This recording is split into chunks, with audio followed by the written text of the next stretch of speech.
Vaxtilə Uruguayın 40-cı prezidenti olan Jose Mujica indi yaşlı bir fermerdir. Keçmiş partizan olan Mujica 1970-80-ci illərdə hərbi diktatura dövründə ömrünün 14 ilini həbsxanada keçirib.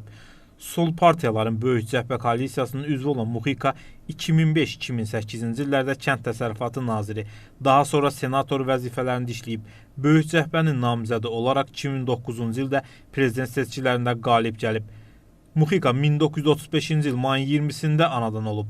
Atası kiçik fermer olub. 1940-cı ildə iflas edib. Anası isə kasıb bir qaçqın olub.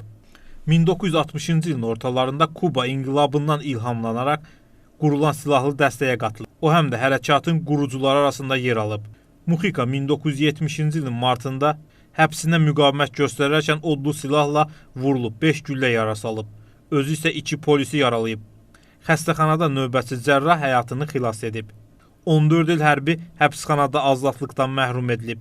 Hakimiyyətin sükan arxasına keçdikdən sonra 1973-1985-ci illərdə Uruguayın Daxili İşlər naziri Eduardo Bonimi ilə birlikdə həbs olunduğu və işgəncələrə məruz qaldığı Libertad həbsxanasını bağlayaraq yerində klinik açıb. Uruguayın sükanı arxasında olarkən Jose Mujica dünyanın ən təvəzzükar və ən kasıb dövlət başçısı kimi tanınıb. Heç vaxt lüks həyatı seçməyib. Mujica dövlətin ona verdiyi maaşın 90%-ni ehtiyacı olan insanlara bağışlayıb. Bu qərarını belə izah edib. Bu mənim öz seçimimdir. Həyatımın uzun illərini belə yaşamışam. Qalan maaşım mənə kifayətdir. Mən kasıb deyiləm. Bahalı həyatı seçənlər yoxsulluqdan əziyyət çəkənlərdir. Prezident olarkən onun təhlükəsizliyinin yeganə qarantı 3 ayaqlı iti, Manuela və onu ofisinə qədər müşayiət edən 2 polis olub. Onun evi paytaxtın kənarında yerləşib. 1987-ci il model tısbağaya bənzəyən bir avtomobil olub. Ərəb şeyxlərindən biri ona yeni bir maşın almaq üçün $1 milyon təklif edəndə o bunları deyib. Məni ən kasıb dövlət başçısı adlandırırlar. Amma mən özümü kasıb hiss etmirəm. 2010-cu ildə avtomobilin qiyməti $1800 olub.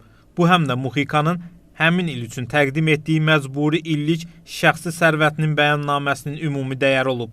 Prezident olarkən xalqın ən böyük tələblərindən biri xaş-xaş əkilməsinə icazə verilməsi ilə bağlı idi. Mujica buna da icazə verib. İnsanlar bu əkinçilikdən dolanışıqları üçün əlavə gəlir əldə edə biliblər.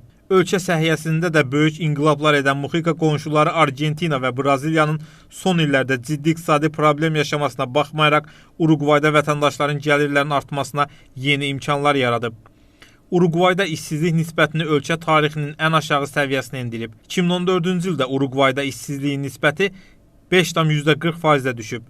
Adam başına düşən gəlir 2014-cü ildə $17.000 civarında olub.